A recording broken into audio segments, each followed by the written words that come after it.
Okay. Okay. Well, we have a special treat today.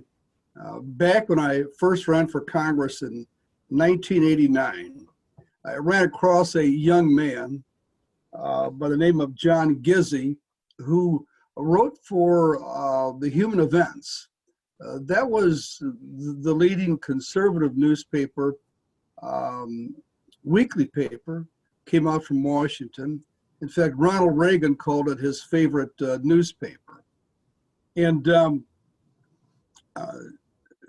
that was an era of, obviously, of the printed media, where you did not have instant communications, and you had to wait sometimes a couple of days before you got your own stories, which actually, to me, lended a lot more towards credibility because you didn't have that hurried deadline that you do today. And so I ran across John Gizzi, and we have been friends now for over 30 years. John is now with Newsmax, which is a conservative TV news organization, but he has friends all across the ideological aisle. So this isn't a matter of somebody coming from a conservative perspective versus somebody else would be coming from a liberal perspective, but somebody who's coming from a perspective of where he's seen everything and reported on everything.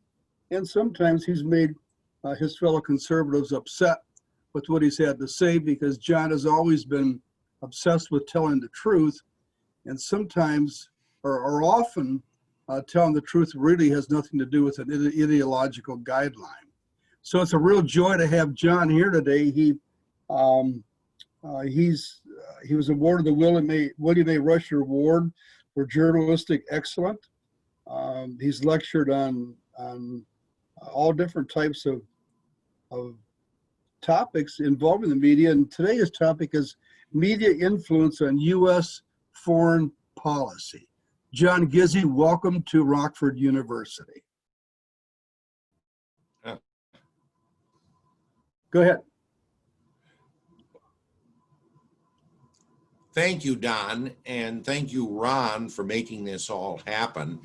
I think after an introduction like Don's, about the only thing a gentleman can do is die right now. But it is truly a pleasure to be here, and I think 2 points I want to make that were just inspired by Don's introduction, because whether he knows it or not, he touched on how reporting has changed in my time as a correspondent.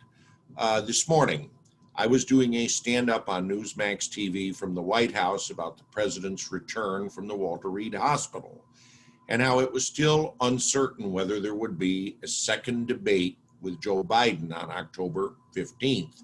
The president and his supporters were unsure about it, and remember, the president did not like the talk of changing the rules to limit the time and talking over one another for the participants.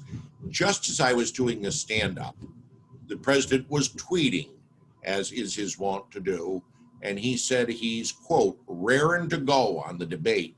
So as I'm reporting something I thought was fact, it was being contradicted at the very same moment. And if you think that's unusual or it's even detrimental to reporters like me, don't. It happens all the time. And as for truth, it is true Newsmax is a conservative publication, has a conservative bent. Our owner, Chris Ruddy, is a personal friend of President Trump's, and you read his name frequently in connection with the 45th president. Although I might add, he's also a personal friend of former President Bill Clinton and a major contributor to the Clinton Foundation. Probably the only person on earth who can say he's friends with Donald Trump and Bill Clinton. That said, last Sunday, the last time I saw President Trump when he had a briefing at the White House, he was talking about anti-Catholic bias against Judge Amy Barrett, his nominee for the said you've had only 2 bishops come out and say this is the persecution of a Roman Catholic nominee. Do you expect others, and notably the U.S. Catholic Conference of Bishops? I posed the same question to Mayor Giuliani and Governor Christie. They punted. The president came out and said, sure, but it's early. They'll come along. Well, I got an irate email that night from the wife of someone who works for the U.S. Conference of Catholic Bishops, who said they don't get involved in any way in nominations of Supreme Court justices. They did in the 90s over Justice Souter and Justice Thomas, and they were burnt by that because people resented them getting involved in this secular matter. There will be no statement from the U.S. Catholic Conference, and I'm going to report it as much as it might upset the president and the Trump White House. That is the job of a reporter, I believe. If I wanted to have opinions and write editorials, I'd be a polemicist, and I would probably find another publication to write my opinions on things and slant them. Daniel Webster once said, there's nothing so powerful as the truth, and I believe it to this day. Now, let me point out to you that we live in an age in which instant news is par for the course. Things happen and there are new developments that are reported instantly. As Don mentioned, there's a mad rush to post things as opposed to the day when we would review articles. And I recall staying up Thursday night with my editors, Tom Winter and Alan Riskin, and we would go word by word over articles that I thought were going to make an impact. And yes, when Ronald Reagan was president, he had the first issue of Human Events delivered to him at the White House every Friday morning for 8 years. I would suggest that the most important change you've seen in journalism and in communication has been the net, instant communication, and instant news. And it allows, for example, one, including this reporter, to make changes when an error is made. I just had a figure wrong about how much a candidate for Congress in Connecticut raised, and I was able to change it online momentarily and do that. In effect, we are able to do things we used to have to apologize for or beg your pardon for in print and do so right away. Second, the idea that news spreads instantly can have an impact on politics. I've seen it bring down members of Congress when scandal came out. And I'm sure Don knows many of the members who saw their careers turn around by a picture being tweeted, by a comment recorded and put online, and the course of politics changed in their individual district. Turning to foreign policy, the world is a much smaller place now. Do you realize here at Rockford, we can discuss the overthrow of the government in Mali and get opinions from the ground on just what that means to Africa in general. We could talk about the status of Prime Minister Boris Johnson in Britain and just how long he has and whether his own party is going to bring him down and put in someone new. I happen to think he's in a lot more danger than people say. Or we could even look at Germany and get reports from Der Spiegel, Der Tag, or other publications, Deutsche Welle, the network, on the political recovery of Chancellor Merkel when people wrote that she was politically dead, and just who will take over as leader of her Christian Democratic Union when they have a meeting in December, if they can hold a meeting there. Now, looking ahead at foreign policy, we're finding, for example, a common denominator, a weakness in traditional parties and a growth of individuals, cult of the personality, if you will. And this is all largely done through the internet, through Twitter, through Instagram, through Facebook, through so many different venues, and probably some that you know and that I'm only just going to learn about, and I will learn about them. It means, for example, that because a person has the loyalty of his or her political party, it doesn't mean that they're going to necessarily stay in power. They can be undercut by news that spreads online. Again, I referred earlier to Prime Minister Johnson. There's a lot of reports that he is not up to the job of dealing with the coronavirus crisis, even though he himself nearly died from it. And at the same time, one sees a buildup, and I hope I'm saying his name right, Rani Shaikh, the son of Indian immigrants, and the Chancellor of the Exchequer, Britain's Secretary of the Treasury. Most of the European leaders, with the possible exception of Emmanuel Macron of France, are weak right now, and as a result, we're seeing possible successors being built up. Another example of just where the electronic media has asserted itself in European politics and change is Brexit. Nigel Farage, the leader of the Brexit movement, managed to win supporters on all sides, largely because his movement had a very strong online presence. And this is someone who was opposed by most, not all, but most of the traditional political leaders in the long-standing parties. And yet, without holding an office in Britain himself, being a member of the European Parliament, Mr. Farage was able to effect a change in Britain that makes him one of the most consequential figures of the 21st century. Whether he goes on and translate into political success is unknown, but he was able to do it. Likewise, we hear a lot about nationalism and populism in all of the European countries. In Britain, it's Farageism, although it's not developed into a party yet.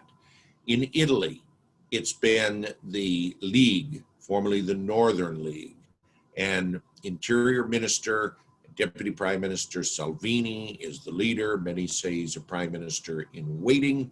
We see it in Germany with the Alternate for Germany party, which was gaining, even though it's less than 10 years old, gaining in races for the Bundestag, the European Parliament, and local offices. And in Hungary, the Czech Republic, and Poland, the nationalist populist movement is in charge. All of this is very dramatic. Margaret Macmillan, the historian, and my friend Graham Stewart, the leading British historian on the 30s, agree that this could be a redo of the period in the 1930s, albeit there's no sign of a Hitler or a Mussolini or their visions coming up. And if the nationalists or populists lose, in contrast to those they're likened to in the 30s, they will concede power to whomever wins, a sign that democracy has triumphed. Turning to the Middle East, again, the net has brought out things in politics that normally used to be brushed under the chair or under the table. The precarious situation of the greatest political survivor in my lifetime, Benjamin Netanyahu, is a case in point. I doubt that authorities would have pursued a case against the prime minister were it not for online news about his love of cigars and champagne and ordering out dinner when he has a cook in the prime minister's residence. Those things may seem like trite to most of you. They may bring down a prime minister and put in his place General Benny Gantz, leader of the opposition party, and someone who agrees with Netanyahu, but is much more convivial toward a two-state solution in the Middle East.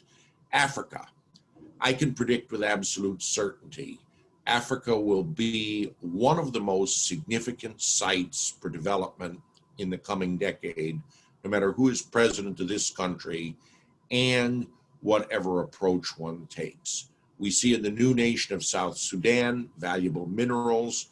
We see countries such as Angola throwing off old leadership for decades and putting new reform-minded leaders in, and we see a peaceful transition of power in Nigeria, the elected president being himself a former military strongman of that country. Why is this all important? The Chinese realize that. The Americans are always behind. George W. Bush, whatever you think of him, had the U.S. have a strong presence in Africa and had it communicated to the public. People that I know in different African countries revere him.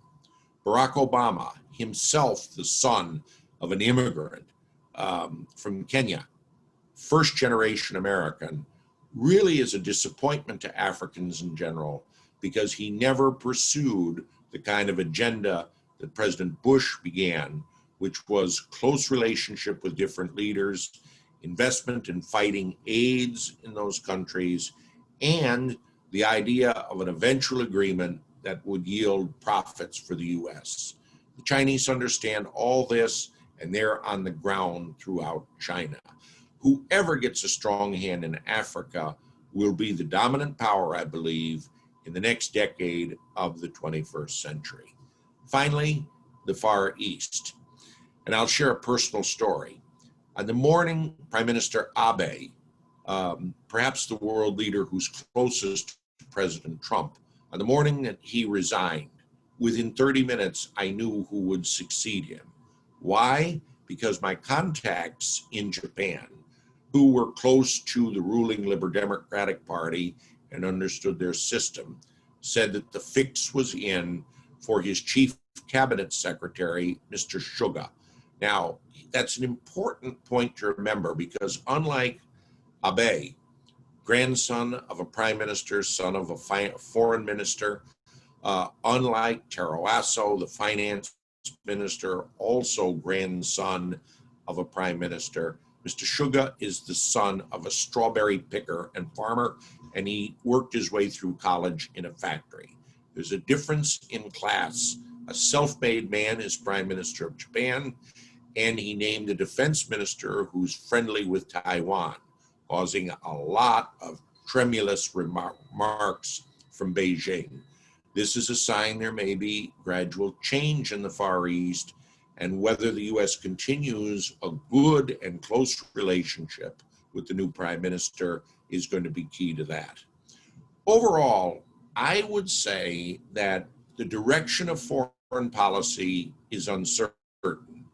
President Trump is certainly different from recent presidents of both parties in the sense that he pulls the U.S. back from its role in different groups, most notably the World Health Organization, that he's called on allies in Europe to give more to NATO, and that his relationship has soured with some world leaders, and he's also given people alarm by praising those who don't exactly embrace democracy, notably Mr. Putin.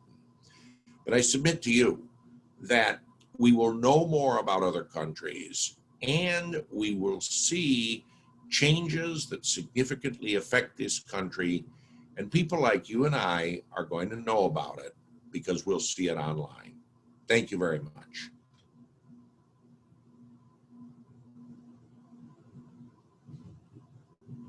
Don, back to you.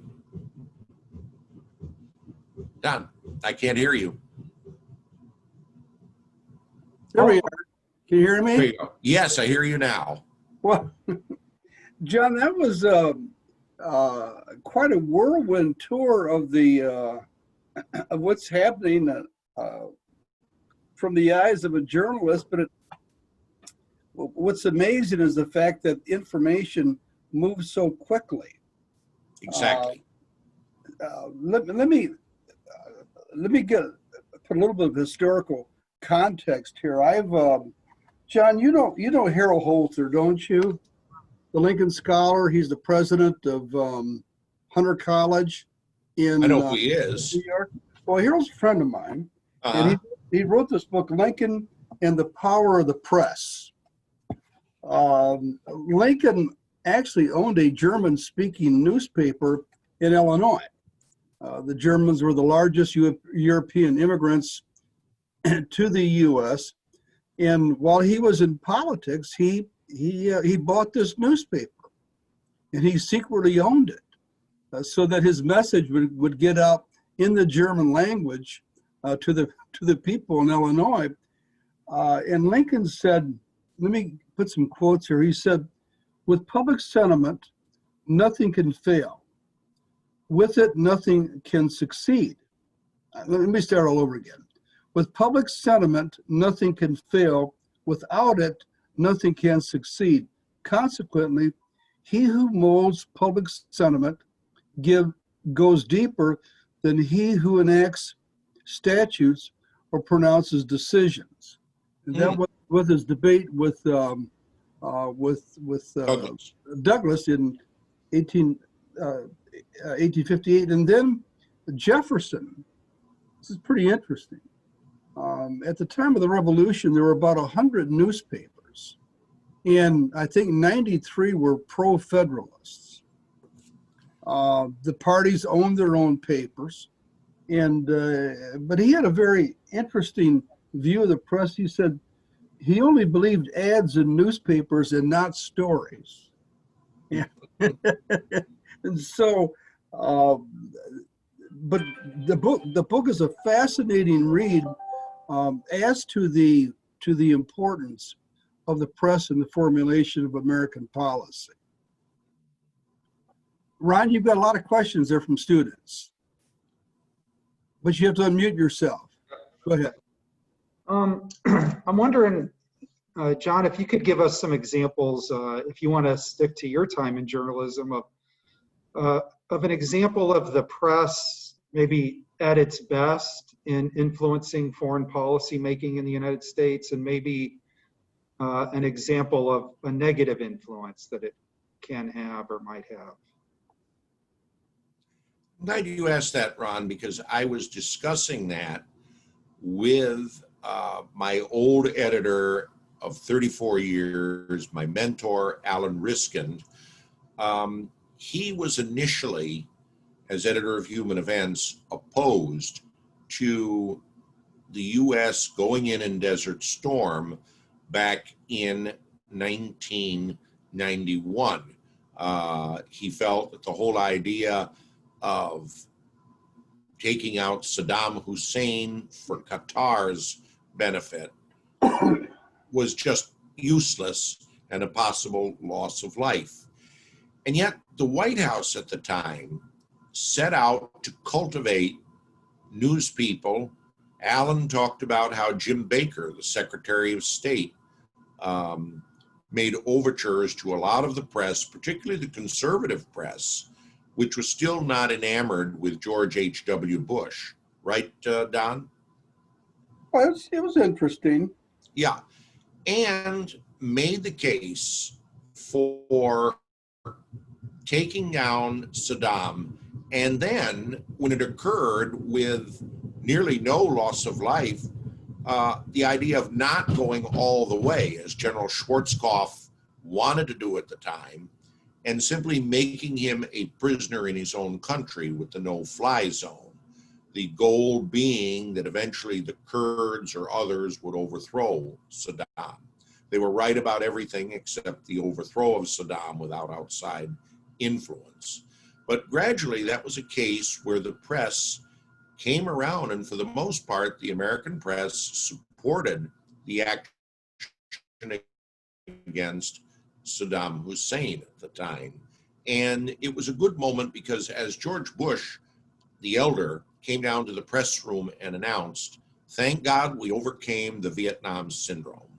In other words, the belief that the United States could not win all the time, which many felt since Vietnam had been overthrown with the victory in Desert Storm. And therefore, I say that the press, by being generally supportive, by not revealing any secrets, by deferring to spokesmen such as the late General Tom Kelly and Secretary of Defense Dick Cheney, made Desert Storm a relatively happy memory when it was over. That's been a good point of things. As for a bad point, with the press involving foreign policy. Obviously, I go back in time before my time as a reporter, and I have to say Vietnam is an obvious case. There was such a slanted and biased reporting on what the U.S. was doing in Vietnam that it enhanced the anti-war movement, and that encouraged the North Vietnamese to stay firm and not come to the peace table until the very end. As General Giap, the North Vietnamese defense minister, said, "You may beat us on the battlefield, but we will beat you in the streets of your own country." And he was right. It's interesting to point out that if you read the interviews of the POWs when they were released, almost to a person, they blame the American press for their prolonged stay and incarceration at the Hanoi Hilton. Captain John McCain said to the White House when they talked to him after he was released that he held the Washington Post and other publications responsible for prolonging the war and prolonging his incarceration. And you can check that in the records that came out after the prisoners came home. That was a low point for the press and foreign policy for sure. The high point was Desert Storm. Where would you, if a student wanted reliable, accurate reporting of foreign policy news, where would you recommend they go? Well, first of all, I will cite what we have in the House of Gizzi here, which is number one, the Financial Times I read every day. That gives reporting as if it were Rockford, Illinois, reporting on the young Don Manzullo's first congressional race, about what's developing in Poland right now, about Africa, certainly, and Belarus, where every day there are demonstrations against the government, the whole background on the poisoning of Navalny, things that you won't normally read in American publications. In terms of analysis, I am a longtime subscriber to Foreign Affairs, and it's an expensive publication, but I can't do without it. Every time I take a train or a plane trip, I will bring along Foreign Affairs and go through it and underline and then file things from it, because its analysis, even when I don't agree with it, is based on a firm history and an understanding of people who've been to the different countries. Finally, The Economist. Now, by way of disclosure, I only get that at airports now. I haven't subscribed yet, but it's a very quick read on not only what's going on in different countries, but what will happen in the long run. I think their recent piece on Peru and on the British Labour Party are very much the shape of things to come, as H.G. Wells put it. And I strongly recommend The Economist. The common denominator here, the bottom line, is this. All survive as print publications. Why? Because they don't record just what happened. We know that already from television and the net, but they give a view of what will happen. And you know something? If you read all three, you're usually going to be right. Don? Well, Foreign Affairs is published by the Council on Foreign Relations. Isn't that correct? That is correct. The president, Richard Haas, is going to be our guest. Right. Sometime, I think the end of November. Mm-hmm. And I find it very refreshing that you would quote Foreign Affairs, because there's so many conspiratists out there who think that anybody who belongs to the Council on Foreign Relations is somehow a bad person, which we know that is absolutely not the case. And it takes people, John, like yourself, who certainly are not liberal, who is conservative, but you take the big view that the truth is truth, regardless of the source. Right. William F. Buckley, a mentor and hero to me, was a member of the Council of Foreign Relations.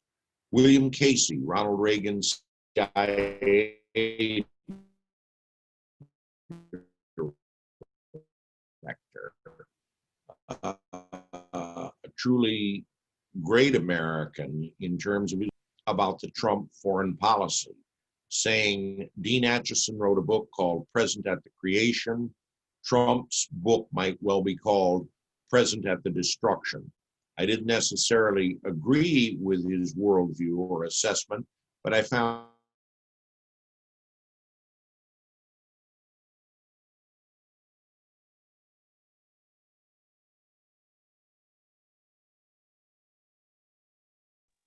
Ron, is John frozen? Yeah, you seem to have froze, John. Do you want to take a minute?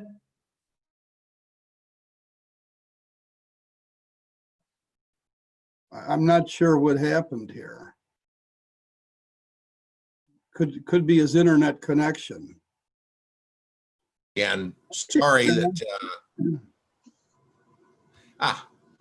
okay, we had a little glitch over there, but it was repaired. See, Don, I do know these technical things after all.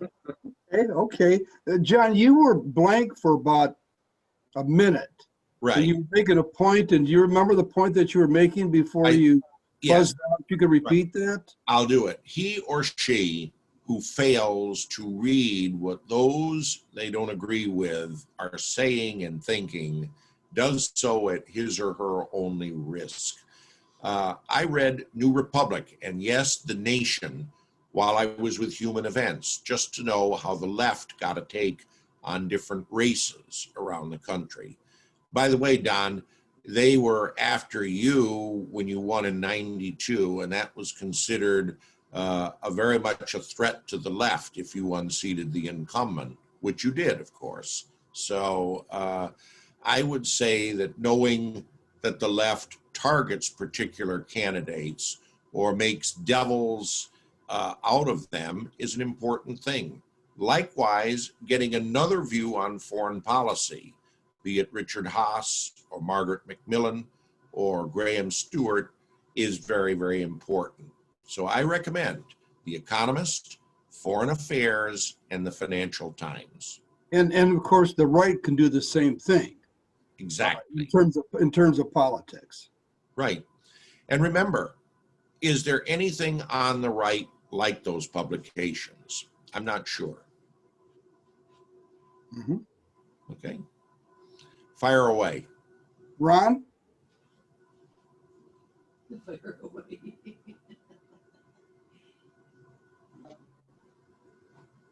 He has to unmute. Ron, unmute.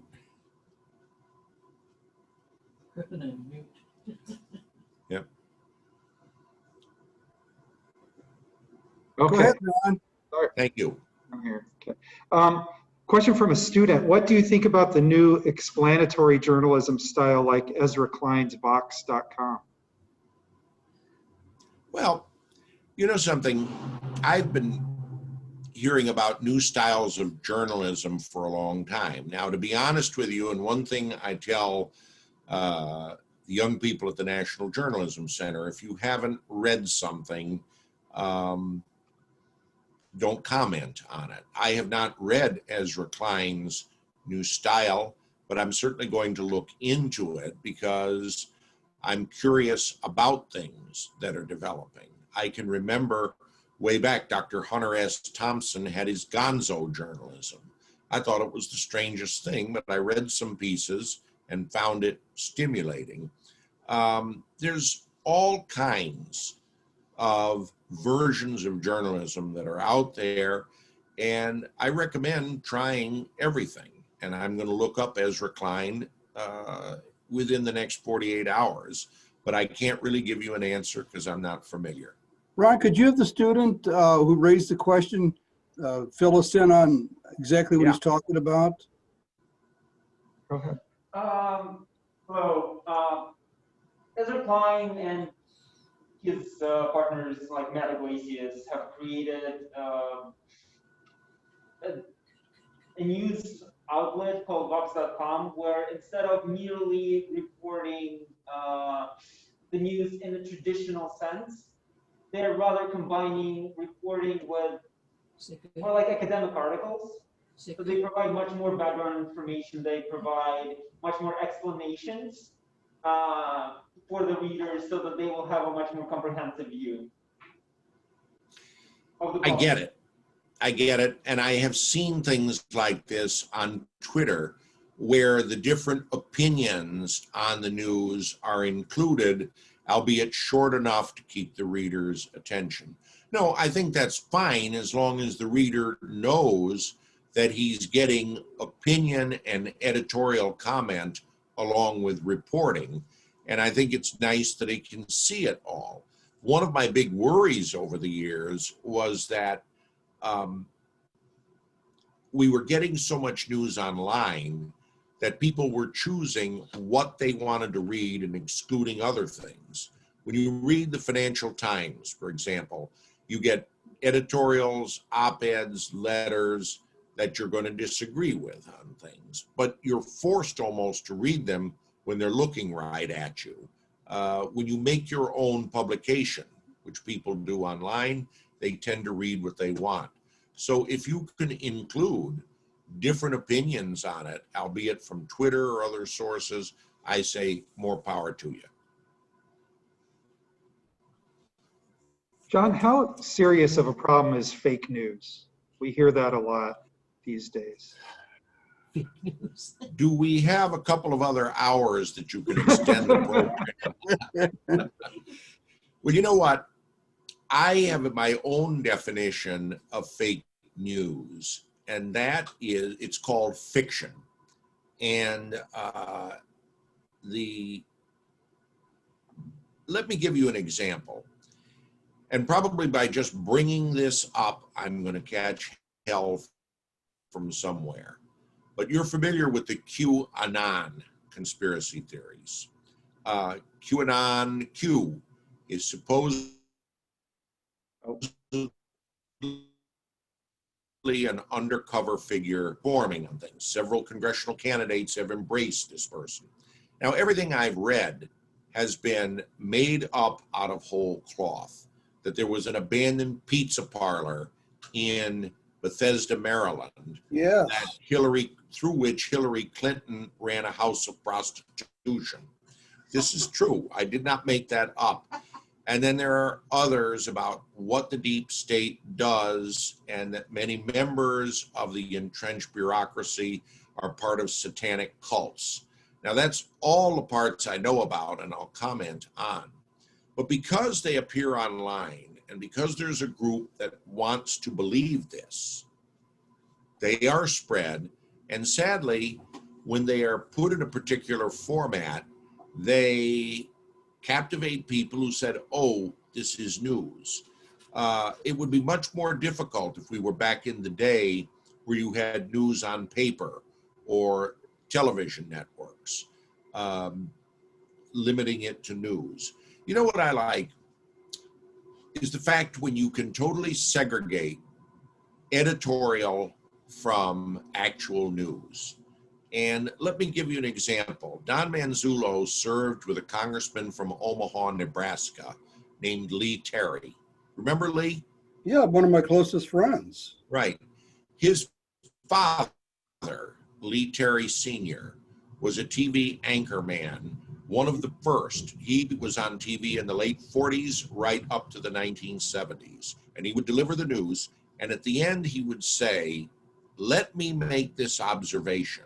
At which point a copy of his signature would appear in back of him. And that was a sign he was going to give an editorial, the observation being his views. But it was kept separate from his reporting of the news. George Putnam, once the highest paid man in television, was on a network affiliate in Los Angeles. And he had one reporter's opinion when he was through with the news.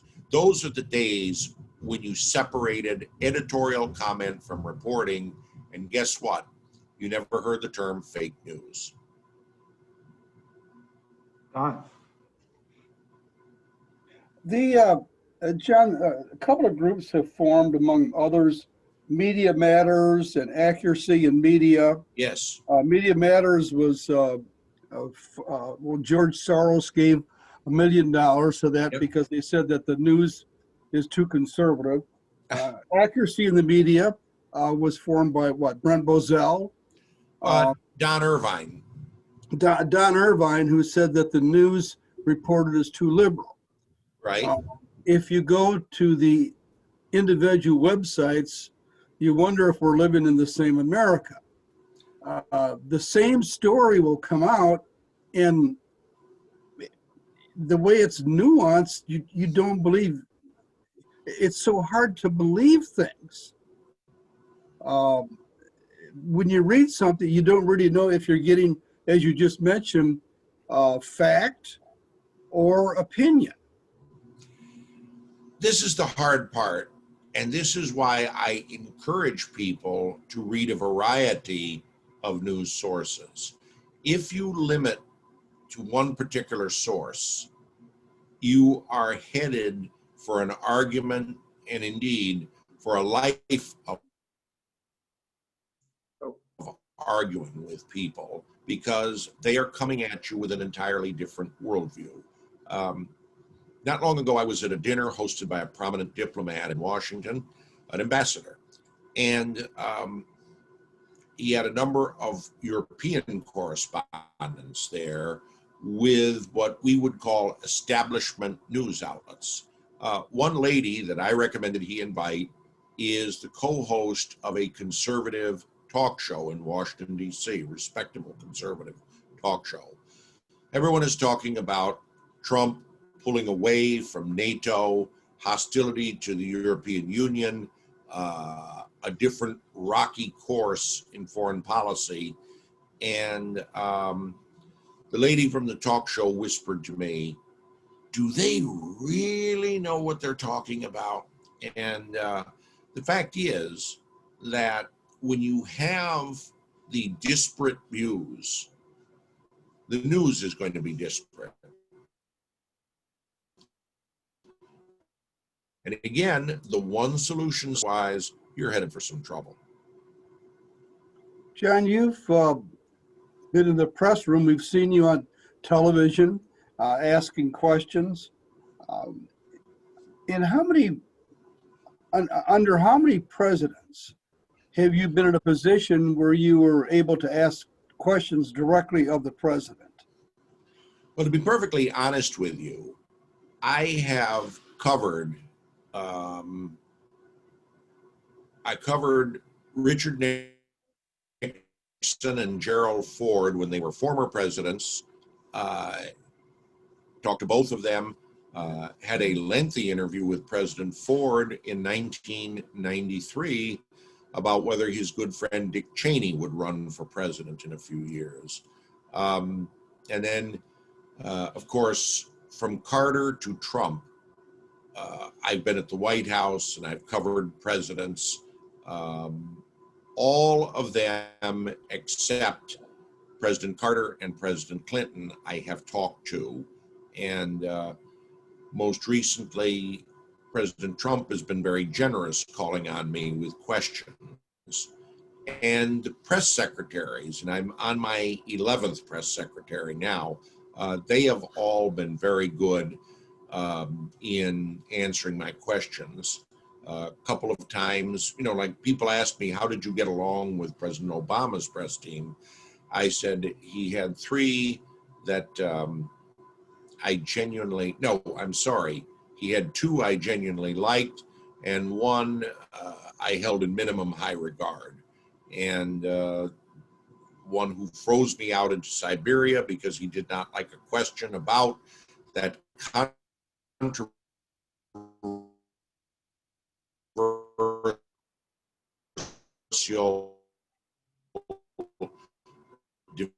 divisive topic, the balanced budget, covering presidents. President Bush gave me an exit interview a week before he left the Oval Office. Very enlightening on things. including the fact that he felt that Prime Minister Blair and Prime Minister Koizumi were leaders he could trust because they never changed. And I said, did Vladimir Putin change? And he says, yes, you could say that Putin changed over the years. He said a mouthful with that, I might add. But overall, I find that reporters can still get access to presidents, that except in rare cases, people are not frozen out from dealing with the top official in the land. And that really says something about America.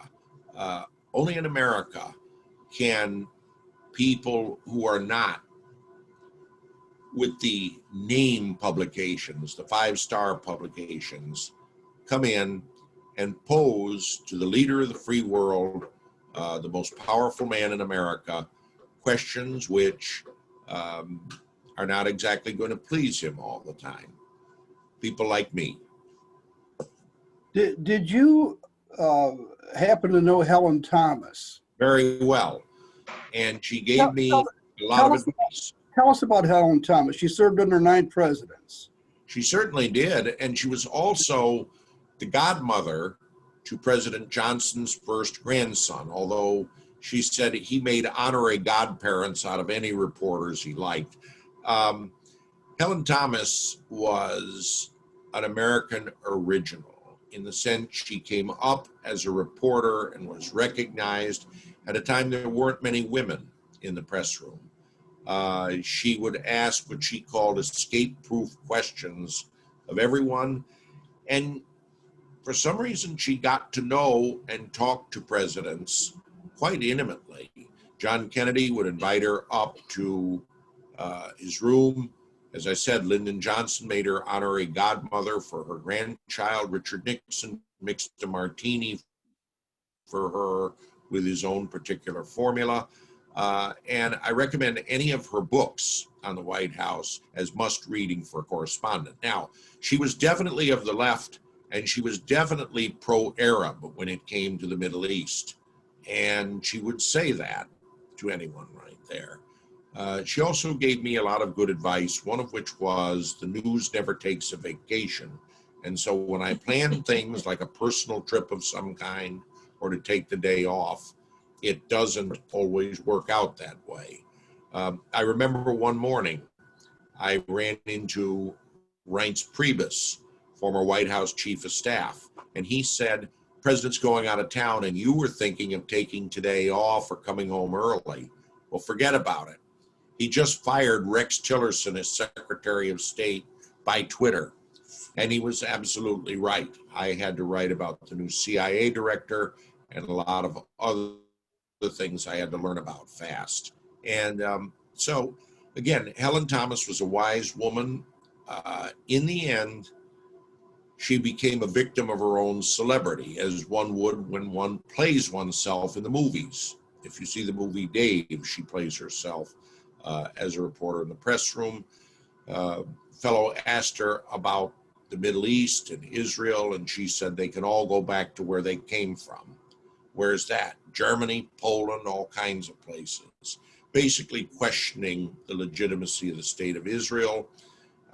This man sent it out online, and within 24 hours, she had her pass revoked, and she died a very lonely person not long after that. Sad ending to a great career. I'm going to finish it. Tell us about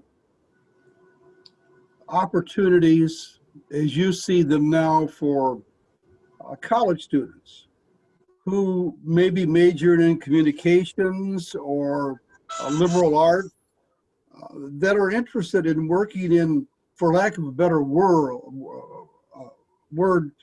in the media. What opportunities are there and what thoughts do you have? Okay, I'm glad you asked that, Don, because when I, just last night, there was a young lady who sought to be my intern. She's very interested in foreign policy and has a particular focus on Africa, and she speaks Russian and French. That's someone I would find very valuable. and someone in the embryonic stages of being a foreign correspondent.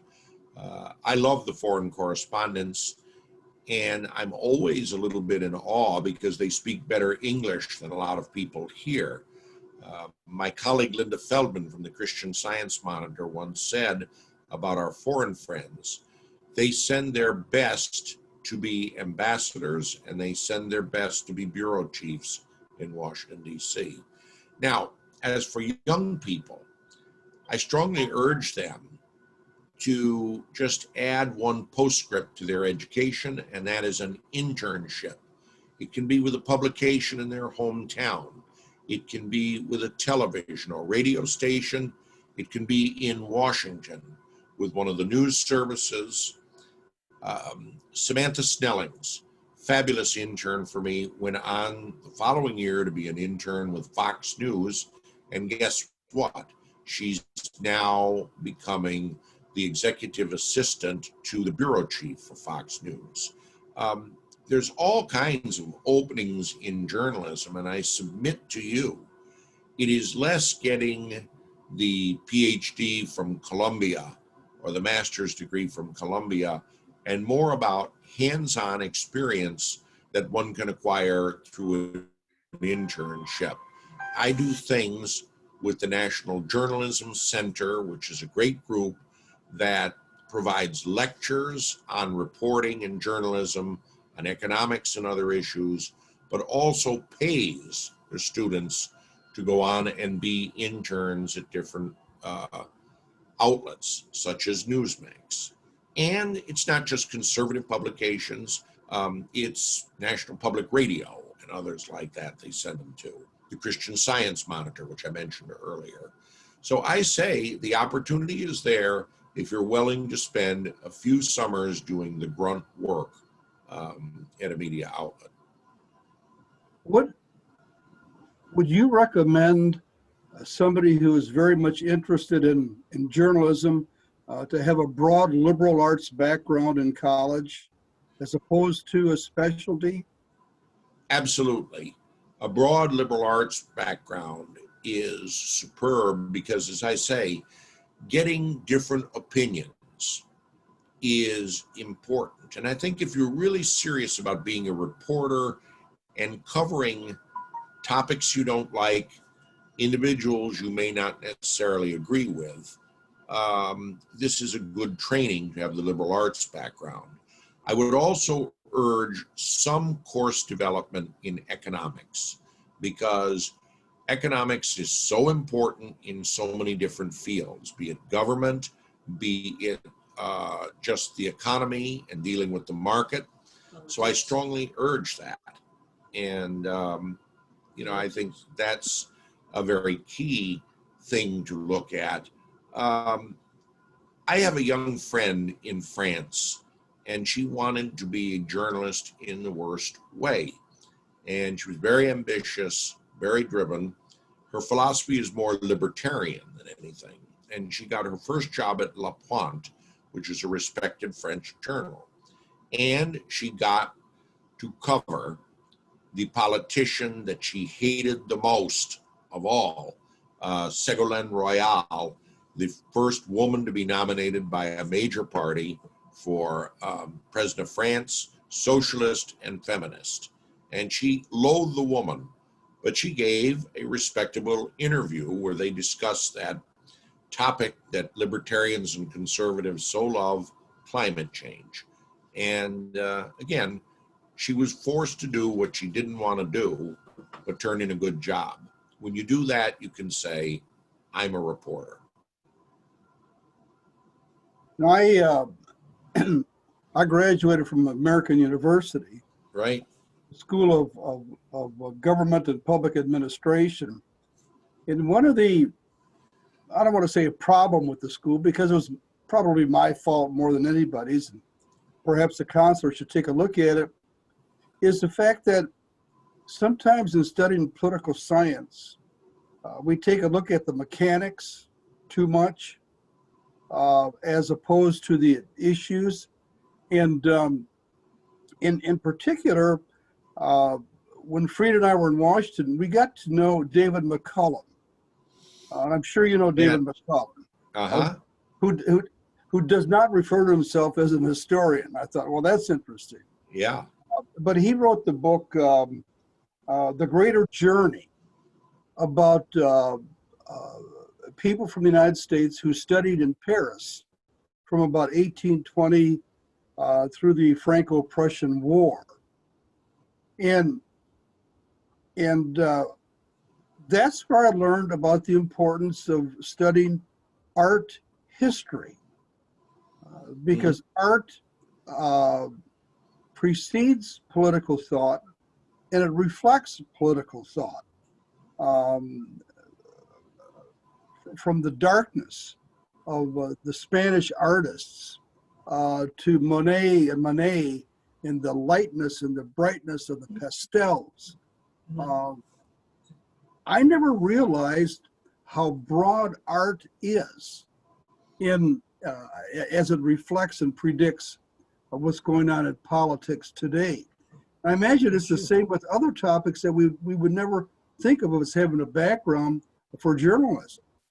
So to the people who want to go into journalism, what you're saying is read as much as you can, take as many courses in different areas. Yep.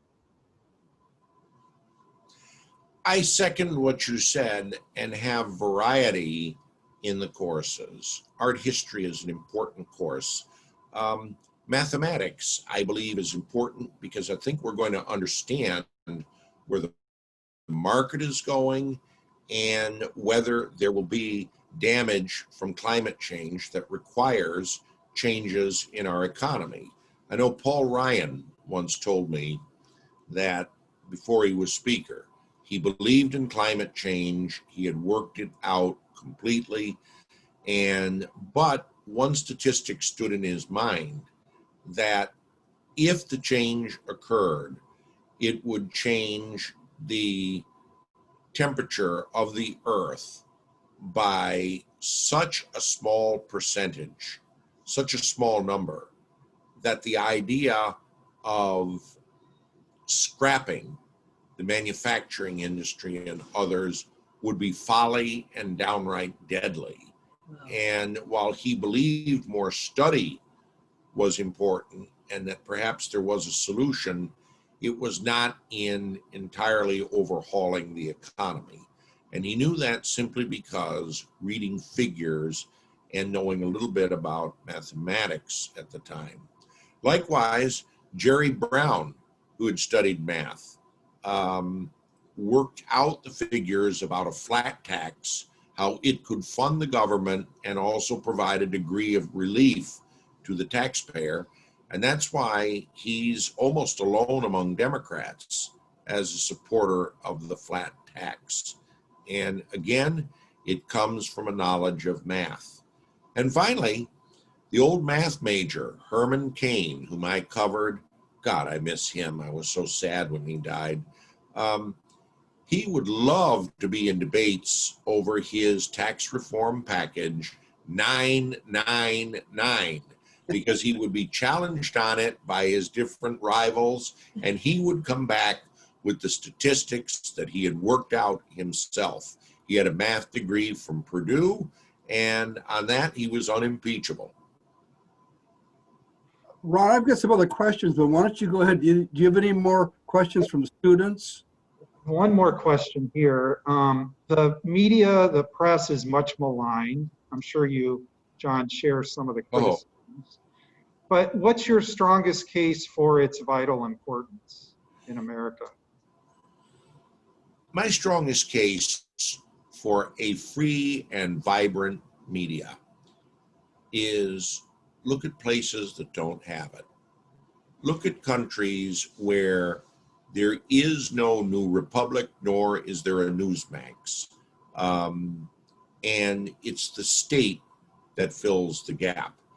My wife and I have a friend who was born and raised in Russia, and she was working for a television network when Boris Yeltsin was president.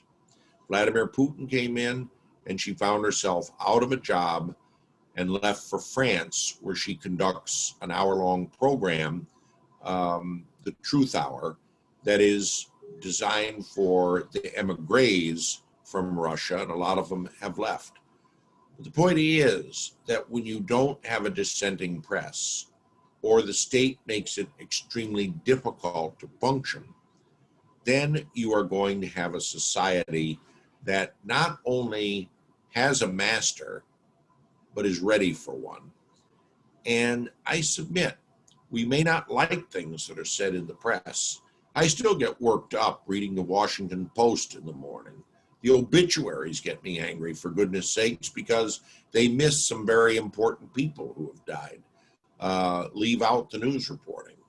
But I say to you that if we didn't have it and just read what we wanted, would we really be aware of what is wrong in the rest of the country? Some say that there's too much coverage of minorities at this point. I submit to you that if we hear this coverage and read this coverage, we may not like some of it, we may not understand it, but we're at least aware there are people out there different from us with far worse problems. And some of us may be motivated to do something about it.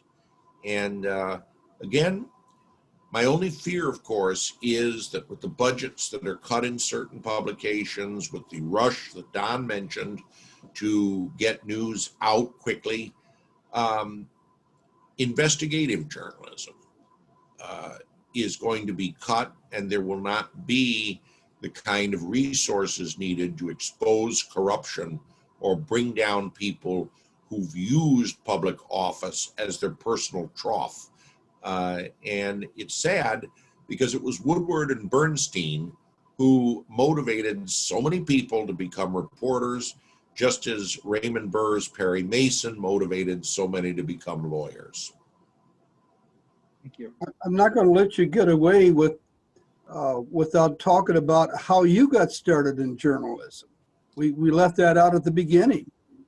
Tell us college, and then tell us your first job and how you've been able to survive as a journalist all these years, still have a level head and a smile, and you're able to talk and fellowship with people of both sides of the aisle. Don knows very well I don't like to talk about myself or my background, but I've got to do this for him. I've had just such a marvelous time with you and your students today. And again, students, I'm going to give you my email. If any of you want to write any further questions to me, it's Gizzi, Gizzi .John, JOHN @gmail.com. Remember how candidates used to do that in debates and get money for it? No, I would point out, Don, that it all started growing up in a home where my father would bring home newspapers all the time. He loved the New York Daily News, even though we lived in Connecticut, because he loved their sports pages and the cartoons that were there by a fellow named Bill Gallo, prize-winning cartoonist. I started reading about New York politics in the 60s when I was quite young and got interested in it. And then in those days, we had two newspapers delivered, the Hartford Courant and the Hartford Times. I love comic strips with stories, but that quickly led to following the news and learning a lot about state politics in Connecticut. The political boss at the time was John Bailey, who was the Democratic state chairman, and his trademark was wearing his glasses on his forehead. I do that in the briefing room sometime, and I'm a meme now. I like to write all the time. I loved correspondence in the days before we had email and composing letters, and I always did best writing essays in school. That led to me at Fairfield University studying English as well as political science with the goal of eventually becoming a journalist. I headed to Texas because I thought it was more conservative. This is before I realized no matter where you go, you're not going to find the perfect venue. I worked briefly for the tax assessor's office in Austin, Texas, where I met a lot of the local politicians. And then I came to Washington. I went to Human Events, which I had read in our school library, and I knew it was conservative and shared my views. They said, "You've had no experience. How can you come on as a reporter?" And I said, "Well, give me experience." I would work nights for nothing while I held another job during the day. And I did. And in both cases, mastering that fine art known as typing was a big help to me. And after a short time, they finally put me on as a reporter. I thought it was the Big Rock Candy Mountain for me. And I began covering races for Congress, eventually Don Manzullo's. I covered the race for succession when John B. Anderson announced he was leaving Congress to run for president. The first column I ever did was about that race, about Reverend Don Lyon, who had given John B. a close race 2 years before, and the Lynn Martin, then a state senator, and a fellow named Dick Crosby, who was active in the community. And of course, Lynn Martin won and served 10 years. I might add that I'm now organizing or helping organize a reunion of the class of 1980 that included Ms. Martin and helped pass Reagan's tax and budget cuts. With Human Events, I worked for 34 years. I got to meet President Reagan. I got to meet numerous members of Congress and saw the conservative movement grow and evolve over the years. Newt Gingrich I knew when he was a freshman, and I saw him when he became Speaker of the House and led the Gingrich Revolution that had the House go from Republican in the House and Senate for the first time in 40 years. That was in 1994. With any position, you grow stagnant if you stay in one area. And while I worked for the same publication for 34 years, I added other things to my repertoire. Foreign policy, as you see today, became very important, and I got to know foreign correspondents and eventually meet people who would go on to be world leaders. The opposition leader in Greece, for example, Kyriakos Mitsotakis, I interviewed. He's now prime minister, has been very kind to me. And of course, the International Monetary Fund. I realized how important that was to developing countries, and I started to cover its annual meetings. Over the years, every time I would grow tired with something and think about doing something else, my editors would give me something extra. They gave me my own office one year, so I didn't have to work in the bullpen. Another year, they gave me the pass to be the White House correspondent, and I was very proud of that. And then there was also a very generous travel budget. I don't believe you can cover things long distance. If you go places and talk to people, you really get a feel for what's going on. And I learned to develop contacts with people. That's the most important thing. It's not that I'm a great journalist. It's that I'm a well-connected journalist that I think's been responsible for success. I would keep business cards. I would keep messages on the phone before we had voicemail, turn them into cards and put them on my Rolodex. That's right. Before Palm Pilots, before putting numbers on the computer, there was the Rolodex. And I developed it. I now have 53 Rolodexes covering all 50 states and 93 countries worldwide, not to mention a whole section for Washington. I never lose touch with people. It's hard to believe Don Manzullo lost his first race for Congress, but he stayed a friend. I saw in him a man of destiny, and I was right. The last three presidents before Donald Trump, all like Don Manzullo, lost their first races for the U.S. House. And let me share something. I watch a lot of young people coming up in politics, a lot of members of Congress who are coming up. John Rowland, who was a state legislator at 24 and a congressman at 27 and governor. later went on to be a two-time guest to the U.S. government for some bad things that he did. I saw him on Friday in Connecticut, and he looks fine, Don. But I stayed in touch when he was up and when he was down. And there was a young lady I was told was a real political superstar in Michigan. She was elected as the youngest woman in the legislature at 22. She became the first woman to run for governor at 33, beaten for lieutenant governor at 34 in a very bad Democratic year. And then she went into the federal and international realms of politics. She never returned to the political arena, but she had a much more compelling assignment in her career after. She is my wife.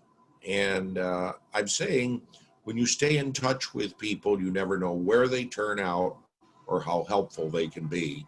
And that was a key to my success. Human Events folded in 2013. I was very happy that Newsmax reached out to me, and I've been the White House correspondent and chief political correspondent since. And here I am. Wow. To bring you up to date, Dick Crosby and Don Lyon just passed away. Oh, Yeah, Don Lyon passed away on Friday. is that right? And that's correct. I talked to Faye today. But John, what amazes me is how you remember all these things. You send me a birthday card every year. I mean, You're my friend, as is Frida. You know, and when I was in Congress, I was in Who's Who. I left Congress, I'm in Who's He, and you still send me a birthday card. Yeah. I think. Yeah. Well, Ralph Emerson once said that the only way to have a friend is to be one. And I would like to think that you were my friend before you were in Congress, while you were in Congress, and after you were in Congress. I appreciate that. One of the hints that I would give to the students is I have an application called Evernote. And I actually started when I left Congress and I went to work for the Korean Economic Institute of America. Every time I meet somebody, I would put that contact down, or you could scan a business card if you want. Every time I would go to a conference, for example, if I was in Milwaukee, I would make the Evernote read where I was, and I can bring back every person I met, their contact information, and that is so valuable on keeping up these contacts. When I was in Congress, I had 3-ring binders. And everybody who came in my office, I got their business card and the issues that they had. And over 20 years in Congress, I think I have about 30 or 35 real thick binders. And so if I wanted to, and I did in writing my memoirs, went back to a particular day and everything came back to my memory as to what happened on that particular day. So you have given us such wise advice, but you've also demonstrated, John, the breadth of your knowledge and background and understanding of issues that some people would say, well, we didn't think it's possible that somebody who is a conservative, for example, could understand the International Monetary Fund. Yeah. So it's been a real joy having you share with us who you are and the impact that you have had. Ron, did you have a closing remark or statement or question from the students? I don't think so. They wrote down your email address, and so I'm sure they'll be contacting you if they with some follow-up. But thank you so much. I know it's a busy, very busy now with the elections coming up. So the fact that you carved out time to talk with us today is really, we're very grateful for it. All right, and now breaking news, as they say. I ran a little behind getting started because I was talking to a young lady who's a White House correspondent who is part Korean. And she said, keep your eye on President Moon in Korea, the most pro-North Korea president they've ever had.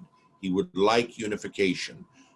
There's talk that the North Koreans interfered in South Korea's last election to get more support for him. And also the movement is growing to release Park Geun-hye, the former president, who's a sworn enemy of the North, from prison. I mention this because I did not get into the Koreas in my worldview before, and it was Don who got me interested in Korea from his work in that area. So there you have it. Thank you very much for having me today.